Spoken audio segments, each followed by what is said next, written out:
Hi బంగారామ్స్. వీకెండ్కి మనకొండలో ఉండే ఈ వరలక్ష్మి టిఫిన్స్కి వెళ్ళామండి. వరలక్ష్మి టిఫిన్స్ అంటే హైదరాబాద్లో కొద్దిగా ఫేమస్ అనమాట.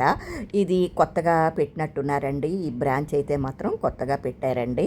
ఒకసారి వెళ్దాం పదండి. మొత్తం ఆ సరౌండింగ్స్ అన్నీ మీకు చూపిద్దామని చేస్తున్నాను ఈ వీడియో. బాగుంది కదా, ఏదో అరబిక్ టెంట్స్ లాగా. టెంట్స్ ఓపెన్ ప్లేసే కానీ పర్వాలేదండి, వర్షం అది పడదు. నాకు కొద్దిగా మూడ్ బాగోలేదని ఇలా నన్ను బయటకు తీసుకువచ్చారండి. చూడండి, నేను నా అవతారం.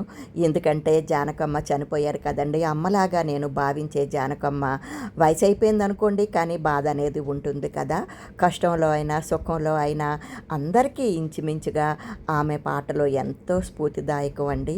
పెద్దబాబు మనకొండలో ఉంటాడని ఒకసారి మీకు చెప్పాను కదా, వాడిని కూడా చూసి వెళ్ళిపోదామని వచ్చామండి. పెద్దబాబుకి వీడియోల్లో కనిపించడం పెద్దగా ఇష్టం ఉండదండి. అందుకనే ఎక్కువగా మాత్రం చిన్నవాడే ఉంటాడండి నా వీడియోల్లో.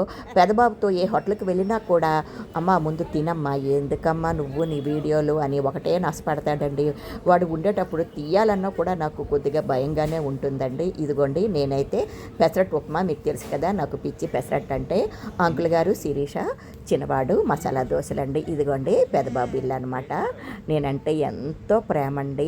నాకు కూడానండి మా అమ్మగారు అంటే ఎంతో ఇష్టం, మీ అందరికీ తెలుసు. తర్వాత నాకు మా పెద్దబాబు అంటేనే ఇష్టం అండి. అందరూ అనుకుంటారు చిన్నవాడంటే ఎక్కువ ఇష్టమని. తల్లికి ఇద్దరూ ఒకటే, కానీ మా పెద్దబాబు చాలా చాలా మంచోడండి. చూడండి ఎలా ముద్దులాడేస్తున్నాను. ప్రపంచంలో 10 మంది మంచి వ్యక్తులను చూపిస్తే అందులో మా పెద్దబాబు తప్పకుండా ఉంటాడు. నిజంగానండి నా కొడుకుని కాదు, ఇంతవరకు పల్లెత్తి ఒక్కరిని కూడా ఒక్క మాట అనడం నేను వినలేదండి. మేమైతే యండమూరి వీరేంద్రనాథ్ అన్నట్లు బుల్డోజర్ పేరెంటింగేనండి. ఒక్కోసారి అనిపిస్తుంటుంది అలా బుల్డోజర్ పేరెంటింగ్ చేయకుండా ఉండవలసింది అని. ఏ కష్టము ఏ నష్టము తట్టుకోలేడండి. అదే మా చిన్నవాడు అనుకోండి, అడవిలో వదిలేసినా వచ్చేస్తాడండి. చిన్నవాళ్ళు ఎలాగైనా గడుసు కదండి. మీరు అనుకోవచ్చు చిన్నబాబుకి బుల్డోజర్ పేరెంటింగ్ చేయలేదా అని.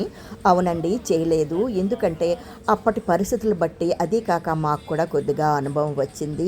కొద్దిగా వదిలేయాలి పిల్లల్ని అనేసి ఒక్కడు గంట దూరం ప్రయాణించి బస్సులో వెళ్ళేవాడండి. పెద్దయ్యాక కాదండి, చాలా చిన్నప్పుడే. తలుచుకుంటే చాలా జాలేస్తుంది ఇప్పటికీ, కానీ అదే మంచిది అయ్యిందండి. ఏ సమస్య వచ్చినా కూడా భయపడాడండి. వాడికి ఏం కావాలా వాడికి పూర్తిగా తెలుసు. నాకు మా అమ్మగారు ఉంటే ఎంత ధైర్యంగా ఉంటుందో అలాగే మా చిన్నవాడు ఉంటే కూడా అంత ధైర్యంగా ఉంటుంది. నా అనుభవంతో చెప్తున్నాను. ఎవరైనా కూడా పిల్లల్ని బయట వదలడం నేర్చుకోండి. ఇప్పుడు ఒకరు ఇద్దరు పిల్లలైపోయి వాళ్ళను వదిలి ఉండలేక ముద్దుతో మొత్తమంతా మనమే చేసేస్తే పెద్దయ్యాక, లేదంటే మనం దూరం అయ్యాక వాళ్ళు తట్టుకోలేరండి. వాళ్ళ పనులు వాళ్ళే చేసుకొనివ్వడం, సమస్యలు పరిష్కరించుకోవడం నేర్పించాలి. మీరు ఎలాగూ గమనిస్తూనే ఉంటారు కదా పక్క నుండి. తర్వాత ఇబ్బంది పడేది మీ పిల్లలే కాదండి, మీరు కూడా గుర్తుంచుకోండి. ఒక తల్లిగా చెప్తున్నాను. ఈ వీడియోకి అయితే మాత్రం పెద్దగా వ్యూస్ రావండి, ప్యూర్లీ నా పర్సనల్. కానీ నా పర్సనల్ వీడియోలను నా మిత్రుల కంటే కూడా నా శత్రువులే ఎక్కువగా చూస్తారండి. వాళ్ళ కోసమే ఈ వీడియో. ఇంకా టిఫిన్ విషయానికి వస్తే నాకైతే మాత్రం పెద్దగా నచ్చలేదండి. పేరు గొప్ప ఊరు దిబ్బాలాగా.